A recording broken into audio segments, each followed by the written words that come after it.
Donc, je suis Frédéric Guilbert et je suis responsable de la Sonothèque du Muséum national d'histoire naturelle.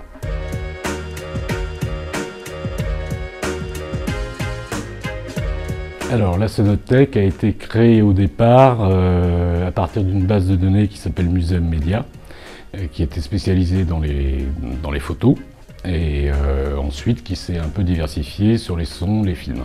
Et un jour, il y a un audio-naturaliste qui s'appelle Fernand de Roussin qui est venu me voir et qui avait grosso modo à l'époque 25 000 sons et qui m'a dit je veux les sauvegarder.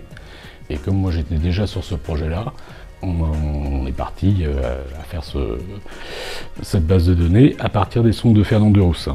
Et sur ce, j'ai 3 scientifiques, donc Jérôme Sueur, Laure de Sutter et Tony Robillard, qui sont des spécialistes des insectes, donc grillons et cigales, qui eux voulaient une base scientifique. Et donc moi j'ai quitté Muséum Média pour me spécialiser uniquement sur la Sonothèque. Et donc la Sonothèque en fait c'est à la base une base scientifique. C'est pour ça qu'elle est très documentée, parce que je ne prends que des sons documentés.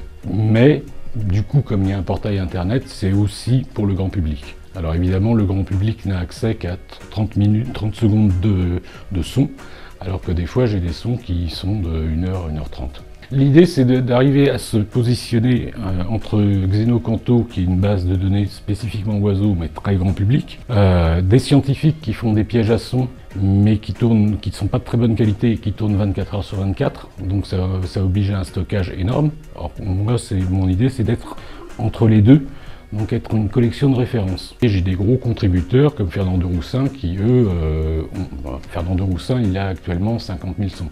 Et ce qui est en ligne, les 26 000 sons qui sont en ligne actuellement, ça représente 10% de ce que j'ai, parce que j'ai récupéré un fonds qui s'appelle le fonds Jean Rocher. Jean Rocher étant le premier audio-naturaliste français, et donc lui, il a grosso modo 50 000 sons, que je viens de faire numériser par le Muséum de Berlin, et que je suis en train de mettre en ligne. J'aime bien le concept que cette base, on puisse se promener. Voilà, c'est un peu une promenade sonore et justement, là actuellement je rencontre beaucoup d'ambiances.